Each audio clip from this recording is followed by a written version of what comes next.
Hello friends, welcome back to my channel Lipi's daily entertainment.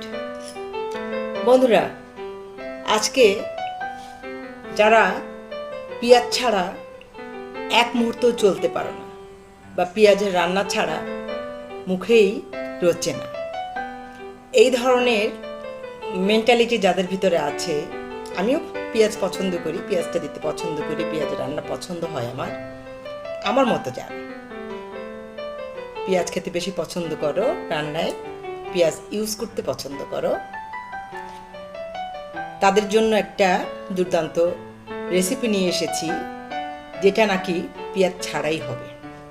এবং পেঁয়াজ ছাড়া এই রান্নাটা এত অসাধারণ, কি বলবো বন্ধুরা, রান্না করে খেতে হবে, তাহলেই বুঝতে পারবে এটা আসলেই কত মজা। হ্যাঁ বন্ধুরা, এর আরেকটা উদ্দেশ্য আছে, যেটা হচ্ছে সামনে যেহেতু দুর্গাপূজা, অনেক বাড়িতেই পেঁয়াজের রান্না বা মাছ মাংস চলে না, সেই সময়ে এই রেসিপিটা আমরা যদি রান্না করে সবাইকে খাওয়াই তাহলে তো একদম জমে যাবে। বন্ধুরা, আজকে নিয়ে এসেছি মুগ ডাল। এই মুগ ডাল সাধারণত পেঁয়াজ ছাড়াই রান্না হয়, কিন্তু তার মধ্যে একটা সবজি জাস্ট অল্প পরিমাণে ইউজ করে নিলে এবং সেটার সামান্য একটু প্রসেসিংয়ের হেরফের করলে কি যে চমৎকার লাগে বন্ধুরা, কি বলবো। তাহলে আর দেরি কেন বন্ধুরা, চলো দেখে নাও কিভাবে আমি আজকের এই মজার মুগ ডালটা রান্না করছি। তার আগে যে সকল বন্ধুরা আমার চ্যানেলটি সাবস্ক্রাইব করোনি, দেখছো, তাদেরকে রিকোয়েস্ট করছি অবশ্যই সাবস্ক্রাইব করে বেল বাটনটা প্রেস করে আমার সাথে থাকো, ঠিক আছে? তাহলে দেখো, চলো কিভাবে আমি আজকের এই মজার মুগ ডালটা রান্না করছি। চলো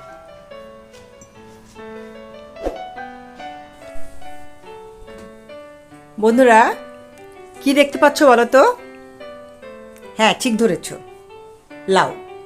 লাউয়ের গলা, মানে উপরের অংশটা, যেটা কিনা একটু শক্ত ধরনের থাকে, সেটাকে ছুলে ছোটো ছোটো টুকরো করে নিয়েছি।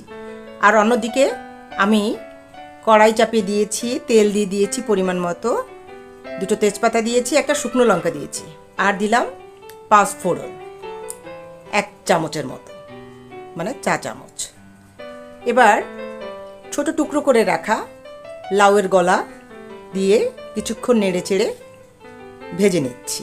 সামান্য লবণ দিয়ে দিচ্ছি, কেননা লাউয়ের তুলনায় লাউয়ের গলা কিন্তু একটু শক্ত হয় আর গলতেও কিন্তু সময় নেয়। সামান্য জলের ছিটে দিয়ে আবারও নেড়ে চেড়ে মিশিয়ে দিচ্ছি, এতে করেও এটা তাড়াতাড়ি সিদ্ধ হবে। ঢেকে দিচ্ছি বন্ধুরা। আর এদিকে দেখো, যেহেতু আমি আজকে মুগ ডাল রান্না করব, ভাজা মুগ ডাল নিয়ে নিয়েছি। মুগ ডালটা আগেই ভেজেছিলাম, আর মুগ ডালের ভিতরে যে কালো কালো দু একটা দেখতে পাচ্ছ, এটা একটু ধরে গিয়েছিল নিচ থেকে, এগুলো আমি ফেলে দেইনি, যেহেতু কালো কয়লার মতো হয়ে যায়নি। কালো কয়লার মতো হয়ে গেলে অবশ্য ফেলে দিতে হতো, তাহলে তিতা লাগতো। এবার সামান্য আদা দিয়ে আরও কিছুক্ষণ নেড়ে চেড়ে কষিয়ে নিচ্ছি।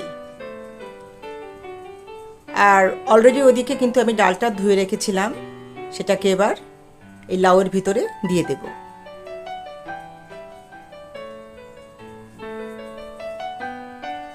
বন্ধুরা, ভালো করে নেড়ে চেড়ে 1 মিনিটের জন্য কুক করে নেব।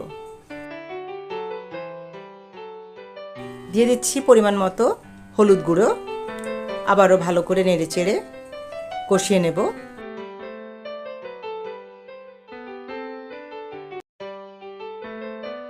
দিয়ে দিচ্ছি আগে থেকে কেটে রাখা টমেটো, সেগুলো দিয়ে ভালো করে নেড়ে চেড়ে কিছুক্ষণ সময়ের জন্য কষিয়ে নেব। কষানো হয়ে গেলে চিটচিটে ভাব চলে আসবে, তখন পরিমাণ মতো জল দিয়ে দেব।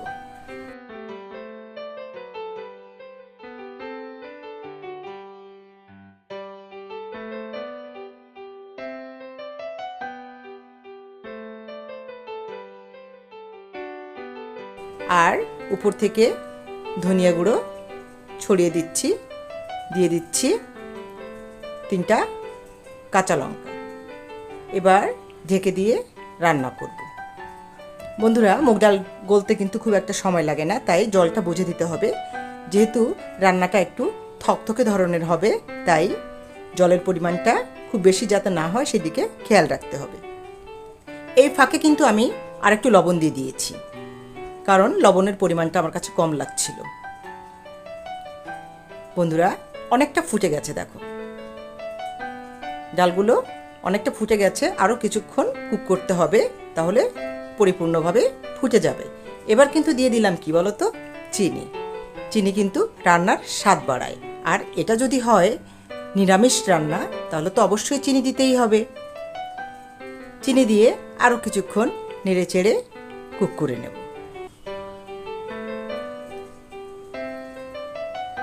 দেখো বন্ধুরা, জলটা কিন্তু অনেকটা কমে এসেছে, আর এদিকে ডালটাও বেশ ভালো সিদ্ধ হয়ে গেছে। লাস্ট মোমেন্টে, এটাই কিন্তু লাস্ট নয়, এরপরে আরও আছে, দেখতে থাকো। তবে এখন দিয়ে দিলাম ঘি। বন্ধুরা, আজকের ভিডিওটি যদি ভালো লাগে অবশ্যই লাইক, কমেন্ট এবং শেয়ার করতে কিন্তু ভুলো না। দেখো বন্ধুরা, আমি কিন্তু নামিয়ে নিয়েছি, আর সব শেষে আমি এর উপর দিয়ে ছড়িয়ে দিচ্ছি জিরার গুঁড়ো। ব্যাস বন্ধুরা, এই পর্যন্তই ছিল কিন্তু আজকের রান্নার রেসিপিটা। এত দুর্দান্ত রান্না অবশ্যই করে খেও, আর ফ্রেন্ডস অ্যান্ড ফ্যামিলির সঙ্গে শেয়ার করে তাদের উপকার করো। ঠিক আছে বন্ধুরা, পরবর্তী পর্যায়ে আবার নতুন কোনো ভিডিও নিয়ে ঠিক সময় মতো তোমাদের কাছে চলে আসবো। সে পর্যন্ত ভালো থেকো সবাই, টাটা।